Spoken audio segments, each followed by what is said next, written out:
Ok, alors si tu regardes cette vidéo, c'est sûrement que tu t'es lancé sur YouTube et c'est très bien. C'est sûrement que tu fais une vidéo par jour, que tu as appliqué mes conseils et que pourtant tu vois que ça marche pas, ça stagne. J'ai eu quelques commentaires récemment me disant Mathias, j'ai suivi ta méthode, je fais une vidéo par jour, mais j'ai toujours aucun résultat, je gagne pas d'abonnés, je sors des vidéos mais je gagne pas d'abonnés. Et enfin bref, voilà, tu t'es lancé, mes résultats, tu vois que c'est dur, tu vois que tu travailles, tu fournis des efforts, mais tes résultats sont pas à la hauteur des efforts fournis et de tes attentes.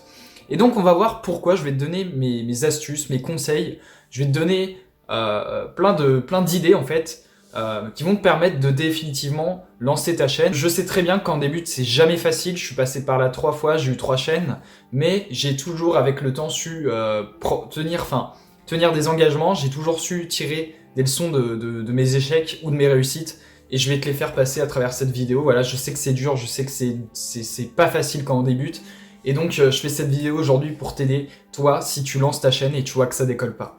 Donc déjà, la première chose qu'il faut prendre en compte et qu'on oublie trop souvent, c'est que YouTube, c'est un marché. C'est un marché, et aujourd'hui, quelle est ton envie? Est-ce que tu fais des vidéos pour t'amuser? Est-ce que tu t'en fous des abonnés, tu t'en fous des vues? Ou alors, est-ce que tu veux attirer une audience et générer des vues, gagner des abonnés? Je pense que c'est plutôt ça si tu regardes cette vidéo aujourd'hui. Et donc, en fait, il faut partir du principe déjà que sur YouTube, faut voir ça comme un marché. Il y a une offre et une demande. C'est-à-dire que tu as des gens qui veulent consommer du contenu et tu as des gens qui proposent le contenu. Si tu proposes du contenu, je sais pas, sur nourrir les poissons, tu vois, dans ton aquarium, ça va intéresser certaines personnes. Ça va intéresser une niche de personnes, mais tu vas pas viser la totalité des gens. Parce que les gens, il y a qu'une minorité de personnes qui s'intéressent à nourrir des poissons dans leur aquarium, tu vois, tu vas pas viser une grosse audience. Si tu veux faire des vues, faut que tu choisisses une thématique qui va intéresser un grand nombre de personnes. Voilà, par exemple, si tu fais des vidéos sur cultiver des pommes de terre, ça va pas intéresser tout le monde. Donc déjà, si tu veux attirer le maximum de gens, intéresse-toi aux thématiques qui attirent du monde, donc comme le divertissement, l'actualité ou les arts, voilà, créer des choses, enfin créer, je sais pas, enseigner des tutos sur les arts, le montage, etc. Voilà, déjà, vise une thématique qui attire du monde. Si jamais tu veux te spécialiser dans un contenu, dans une thématique précise, tu peux parler de ta passion. Et c'est là qu'on va en venir. Si tu débutes sur YouTube, souvent on a ce problème de légitimité, tu vois, moi que j'avais au début de ma chaîne. C'est-à-dire que quand tu commences YouTube, t'as pas forcément beaucoup de vues, t'as pas forcément beaucoup d'abonnés. Et donc c'est difficile de faire des vidéos, par exemple, pour donner des conseils ou des choses comme ça. Par exemple, moi, quand j'avais pas 100 abonnés, je pouvais pas faire des vidéos comment avoir 100 abonnés. C'était pas logique. J'avais pas 100 abonnés, donc je pouvais pas me permettre de donner des conseils pour les obtenir. Et donc, si tu as ce problème de légitimité, que ce soit dans ta thématique ou sur ta chaîne, si tu vois que tu peux pas aborder certains sujets, concentre-toi sur ta personnalité. Dégage quelque chose à travers la vidéo. Parle de ta passion, parle de ce que t'aimes dans la vie, raconte ton histoire. Intéresse les gens, voilà. Et une fois que tu auras capté une audience, à partir de maintenant, tu pourras donner des conseils que tu ne pouvais pas donner avant. Un exemple dans ma thématique, la création de contenu, comme je viens de te le dire, avant, je pouvais pas donner des conseils pour obtenir 1000 abonnés. Maintenant, mes conseils ont marché, ma stratégie a marché, donc je peux transmettre cette stratégie, tout simplement. Et donc voilà, si tu débutes, tu as vraiment ce problème de légitimité, et donc pour ça, tu montes ta personnalité, tu montes tes centres d'intérêt, tes passions, ce qui t'intéresse dans la vie. Parle de choses que tu maîtrises un minimum, c'est important.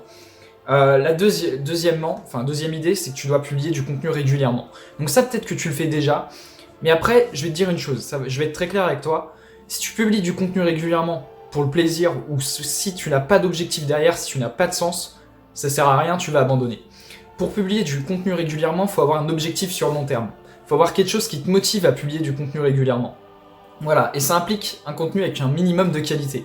Ça implique quoi? Ça implique d'avoir d'une bonne qualité d'image HD, d'avoir un bon son, que ce soit audible, et d'avoir une bonne lumière. Parce que tu vois, là par exemple, je vais éteindre la lumière, et là je suis en contre-jour. Là c'est dégueulasse, là c'est une image dégueulasse, et tu peux être sûr que tout le monde va se barrer de la vidéo, donc je rallume.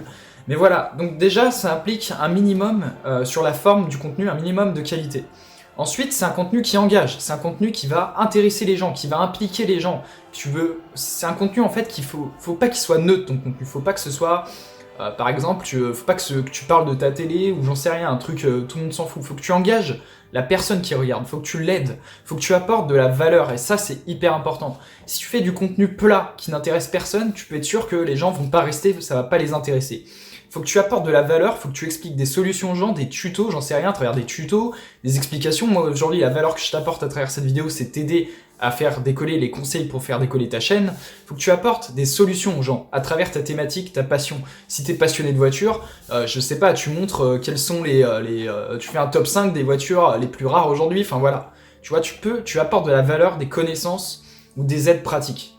Ensuite, le problème-solution. Donc, je te conseille de construire tes contenus sur un problème et une solution à résoudre. Par exemple, là aujourd'hui, le problème, c'est comment lancer ta chaîne. Enfin, t'arrives pas à faire décoller ta chaîne. La solution, je te la donne grâce à ces petites méthodes.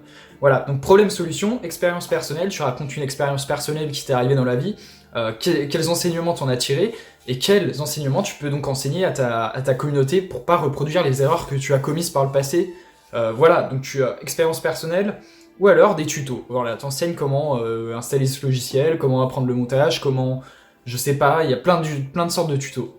Ensuite, c'est l'automatisation du contenu. Si tu veux perdurer sur la durée, si tu veux durer sur la durée, faut que tu automatises ton contenu, parce que forcément ça va être compliqué au quotidien si t'as une équipe de tournage, tu vois, si tu dois placer ta caméra, mettre les lumières, si tu dois changer de lieu tous les jours, si tu dois changer d'horaire, tu vas péter un câble. Moi, ce que je te conseille, c'est que tu définis un lieu de tournage. Moi, en ce moment, mon lieu de tournage, c'est ici, dans cette salle. Tu définis un horaire, tous les jours à la même horaire, avec le même matériel, avec une routine de création. Donc, qu'est-ce que c'est?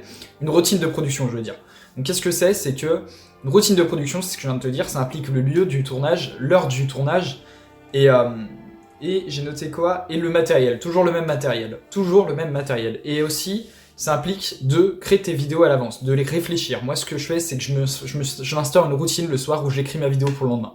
Et ça automatise ton contenu, ça facilite ta vie. Donc tout est une question en fait d'organisation pour perdurer. Et donc le dernier conseil en fait, c'est publier son contenu sur la durée.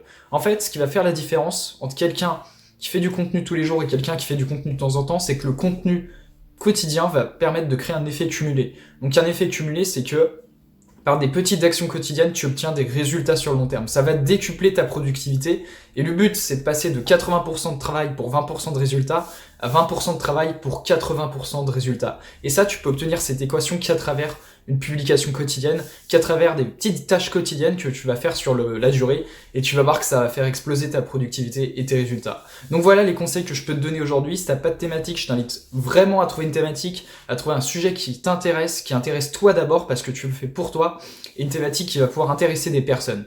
Voilà, soit une thématique nichée, une thématique bien précise, soit une thématique plus large qui implique le divertissement, l'actualité ou les arts. Mais vraiment, je te conseille de cibler ton public, cibler ton audience, c'est super important pour pas être une chaîne attrape-tout, on va dire une chaîne sans stratégie. Donc voilà, après tu publies régulièrement du contenu, donc du contenu engagé qui apporte de la valeur et qui explique une solution à un problème. Donc après tu automatises ton contenu, donc tu écris la description, toujours la même description, les mêmes styles de titres, les mêmes miniatures, tu fais les mêmes lieux de tournage, les mêmes horaires, le même matériel. Voilà, c'est super important, tu crées une routine de production. Et le dernier conseil, c'est de publier tes contenus sur la durée pour faire un effet cumulé et décupler tes résultats sur le long terme grâce à des petites actions quotidiennes. Je pense t'avoir tout dit dans cette vidéo et maintenant tu as les clés pour réussir. Vraiment, c'est exactement ce que j'ai appliqué, je te donne ma recette secrète tout simplement. Et aujourd'hui, si tu veux réussir, c'est entre tes mains. C'est qu'une question de volonté et d'organisation. La volonté, c'est pas moi qui peux la contrôler, c'est seulement toi qui as envie ou pas de te donner les moyens d'essayer de réussir tout simplement dans ton projet, dans ce que tu veux réaliser. Voilà, moi je suis juste là pour te donner des conseils, mais vraiment, si tu veux pas les appliquer, tu vas galérer à réussir. Et puis voilà, après c'est toi qui vois. Mais en tout cas, je pense avoir fait le nécessaire. Puis voilà, moi je vais te laisser. En tout cas, je suis hyper content aussi pour le sondage d'hier. J'ai eu plein de réponses. 120 réponses, c'est juste énorme. Je tiens à te remercier, à vous remercier. C'est juste génial. Merci à tous. Ça me donne vraiment un indice et je trouve ça génial que vous ayez répondu comme ça. En tout cas, moi je te dis à demain. Voilà, passe une bonne journée. Chaque jour compte, n'oublie pas. Et investis sur toi. Investis sur toi, vraiment, c'est important. Je te dis à très vite. C'était Mathias.